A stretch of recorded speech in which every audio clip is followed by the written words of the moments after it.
Salam, selamat pagi Ibu Bapak, saudara yang terkasih dalam Tuhan Yesus Kristus. Bertemu kembali dalam renungan pagi dari Gereja Kalimantan Panglis, Banjarbaru. Sebelum kita membaca dan merenungkan firman Tuhan, mari kita bersatu dalam doa. Bapa dalam Yesus Kristus, Bapa yang baik, kami bersyukur atas kesempatan yang baik ini, karena kami boleh belajar akan kebenaran firman-Mu yang boleh menjadi sumber penguatan, penghiburan, serta pengharapan bagi kami dalam menapaki sepanjang hari ini, bahkan sepanjang kehidupan kami. Dalam nama Tuhan Yesus Kristus kami memohon bimbingan kuat kuasa Roh Kudus bagi perenungan kami. Amin. Sesuai dengan almanak Gereja Kalimantan Panglis, bagian firman Tuhan untuk kita pada hari ini yaitu Kisah Para Rasul pasal 18 ayat 24 sampai 28. Di bawah judul Apolos di Efesus. Demikian firman Tuhan. Sementara itu datanglah ke Efesus seorang Yahudi bernama Apolos yang berasal dari Alexandria. Ia seorang yang fasih berbicara dan sangat mahir dalam soal-soal kitab suci. Ia telah menerima pengajaran dalam jalan Tuhan. Dengan bersemangat ia berbicara dan dengan teliti ia mengajar tentang Yesus. Tetapi ia hanya mengetahui baptisan Yohanes. Ia mulai mengajar dengan berani di rumah ibadat. Tetapi setelah Priscilla dan Aquila mendengarnya, mereka membawa dia ke rumah mereka dan dengan teliti menjelaskan padanya jalan Allah. Karena Apolos ingin menyeberang ke Akhaya, saudara di Efesus mengirim surat kepada murid-murid di situ supaya mereka menyambut dia setibanya di Akhaya. Maka ia oleh kasih karunia Allah menjadi seorang yang sangat berguna bagi orang-orang yang percaya. Sebab dengan tak jemu-jemunya ia membantah orang-orang Yahudi di muka umum dan membuktikan dari kitab suci bahwa Yesus adalah Mesias. Ibu Bapak sedang jemaat yang terkasih dalam Tuhan kita Yesus Kristus, keberadaan orang-orang percaya dimanapun Tuhan boleh menghadirkan mereka, menempatkan mereka, maka kehadiran kita seharusnya menjadi sebuah kehadiran yang tetap menunjukkan identitas kekristenan kita, atau dengan kata lain menunjukkan seperti dikatakan oleh Yesus bahwa kita adalah garam dan terang dunia.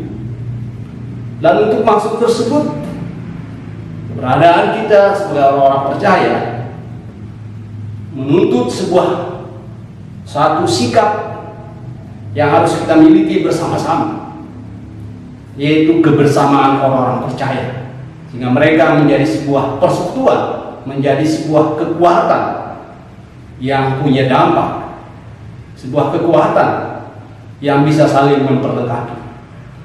Sehingga pada kesempatan ini saya memberi tema bagi perenungan kita adalah gotong royong. Gotong royong. Saudara, dalam nas kita diceritakan bagaimana Apolos sebagai pribadi yang punya talenta, punya kemampuan untuk berbicara tentang kebenaran firman Tuhan. Dalam ayat 1 dikatakan, sementara itu datanglah ke Efesus seorang Yahudi bernama Apolos yang berasal dari Alexandria. Ia seorang yang pasti berbicara dan sangat mahir dalam soal kitab suci. Jadi Apolos pribadi yang punya talenta, punya kemampuan untuk berkata-kata tentang kebenaran firman Tuhan. Dan ia memang melakukan pemberitaan tentang firman Tuhan. Jadi ia mengajar orang-orang percaya yang ada pada waktu itu, baik dalam kalangan Kristen maupun di kalangan Yahudi. Dan dalam ayat 26 diinformasikan kepada kita, ia mulai mengajar yang berani di rumah ibadat. Tetapi setelah Priscilla dan Aquila mendengarnya, mereka membawa dia ke rumah mereka dan dengan teliti menjelaskan kepadanya jalan Allah. Saudara, pasangan suami istri Priscilla dan Aquila, mereka tahu bahwa Apolos punya potensi, punya kemampuan, tapi dalam rangka ia menjalankan potensi dan kemampuannya itu, ia masih perlu diperlengkapi, sehingga Priscilla dan Aquila berdialog, berkomunikasi lebih dekat dengan Apolos, yaitu di rumah mereka, menjelaskan dengan teliti apa sesungguhnya yang menjadi pokok iman Kristen. Karena yang dipahami Apolos lebih pada titik, yaitu baptisan Yohanes. Ini poin yang pertama, memperlihatkan kepada kita bahwa ada kebersamaan untuk menyelesaikan permasalahan dalam arti kata, untuk memperlengkapi Apolos tanpa harus mempermalukan dia, diundang secara pribadi, diperlengkapi secara pribadi tanpa harus diungkapkan kesalahan dan kekurangannya di hadapan publik. Dan yang kedua, saudara yang terkasih dalam Tuhan, dalam ayat 7 dikatakan, karena Apolos ingin menyeberang ke Akhaya, saudara di Efesus mengirim surat kepada murid-murid di situ supaya mereka menyambut dia. Setibanya di Akhaya, maka ia oleh kasih karunia Allah menjadi orang yang sangat berguna bagi orang-orang yang percaya. Ini memperlihatkan kepada kita bahwa umat Tuhan adalah umat Tuhan yang selalu menjalin kebersamaan, selalu menjalin relasi satu sama lain, itu saling menolong, saling membantu, saling menyambut, untuk bisa saling memperlengkapi, untuk bisa bersinergi satu sama lain.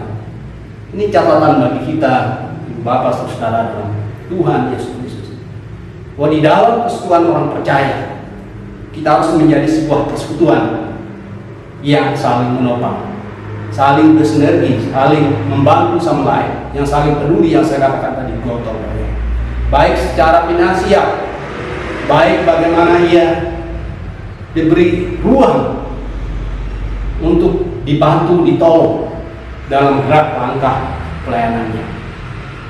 Ibu bapak saudara yang dikasih dalam Tuhan Yesus Kristus, dengan demikian catatan bagi kita pada hari ini yang menjadi perenungan bagi kita, bahwa orang pertama, orang percaya haruslah menjadi orang percaya yang membangun sebuah persekutuan yang saling memperlengkapi satu sama lain dan bukan saling menjatuhkan, yaitu dalam membangun tubuh Kristus, dalam membangun gereja Tuhan. Harus bersama-sama. Jadi sisi persekutuan, sisi kebersamaan, sisi gotong royong harus menjadi ciri yang tidak boleh hilang dan dilupakan oleh gereja Tuhan, oleh orang-orang percaya dengan dunia. Tentu yang kedua adalah bagaimana orang percaya bisa menampilkan kepada dunia bahwa ia bisa bersaksi tentang Injil Tuhan, diwujudkan dalam cinta kasih kepada dunia yang mulai atau yang ditopang, yang dikuatkan oleh kebersamaan orang percaya, oleh persekutuan orang percaya, sehingga kesaksian orang percaya itu menjadi kesaksian yang berdampak.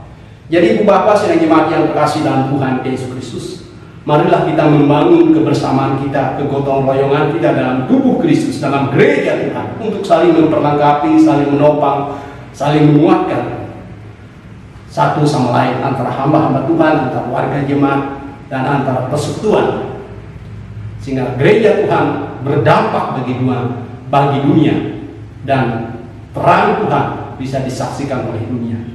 Kiranya Tuhan menuntun membimbing kita untuk hidup dalam kegotong royongan, dalam persekutuan yang saling memperlengkapi satu sama lain. Amin. Untuk kebenaran firman Tuhan, kita bersatu dalam doa.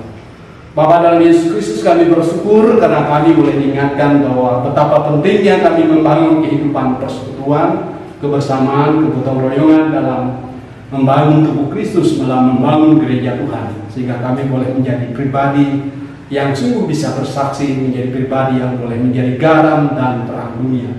Dalam nama Tuhan Yesus Kristus, kami boleh mempertaruhkan seluruh keberadaan hidup kami sepanjang hari ini untuk menjadi alat. Amin.